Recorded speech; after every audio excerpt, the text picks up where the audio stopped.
Dalhin mo ako sa lugar kung saan naroon ang totoo mong katawan. Kakausapin kita ng personal tungkol sa isang bagay. Wow. Alam mo na meron totoong katawan. Una si Master Jiraiya. Ngayon ikaw naman. Pinapahanga ako ng mga taga-Konoha. Pero tapos na ang usapang to. Ano man ang sabihin mo mula sa sandaling ito, wala nang magagawa. Kahit na, hayaan mo pa rin sana ako magsalita. Porke naka-Zenin mode ka. Ang pinagmamalaki mong Chakra Shuriken, 2 beses mo na lang yun pwedeng ibato, hindi ba? Pagkatapos, mawawala na rin ang Zenin mode mong yan. Mukhang pwede ko na nga lang gawin ngayon ay ang labanan ka.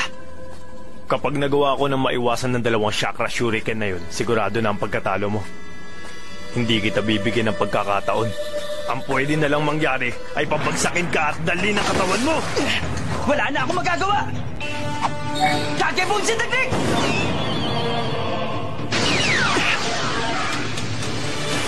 Okay, smoke bombs naman!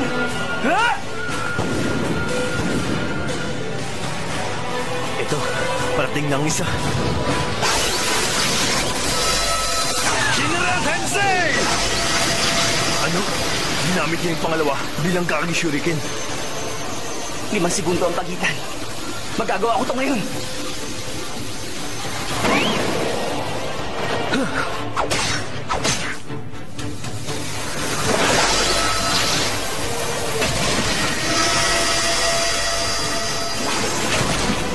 Apat na segundo pa.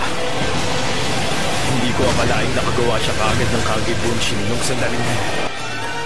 3 segundo pa bago ko huli magamit ang teknik ko. Pero okay lang. Dahil nagamit niya na ang 2 Shuriken. Tapos ka na!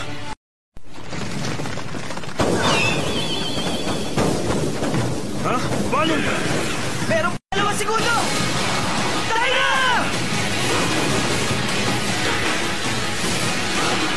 Hindi ako makapaniwalang ginawa niyang pato ang ganong karaming Kage Bunshin. 1 segundo na lang.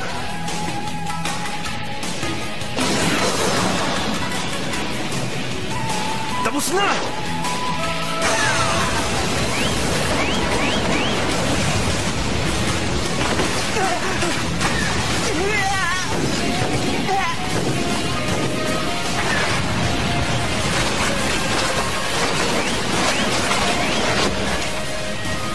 Ginagamit niya mga Kage Bunshin bilang suporta.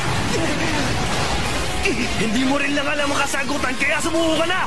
Tapos ka na! Pero naniniwala ako na darating din ang araw na magkakaunawaan ng lubusan ng lahat ng tao. Alam kong mangyayari yun. At kung sakali mang hindi ko matagpuan ng kasagutan, sa iyo ko ipagkakatiwalang paghahanap sa kasagutan sa pangarap ko. Malalaman mo rin ang kasagutan sa tanong mo, Naruto. Alam ko yun dahil may tiwala ako sa'yo. Walang ibang ninja ang makakahigit sa kakayahan ng ika-4 na Hokage, Naruto. Ikaw lang, yun ang paniniwala ko.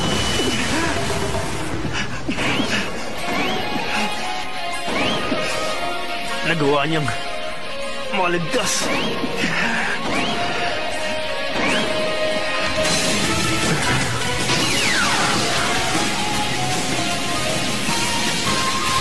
Hindi niya dapat maibato ang teknik na yun.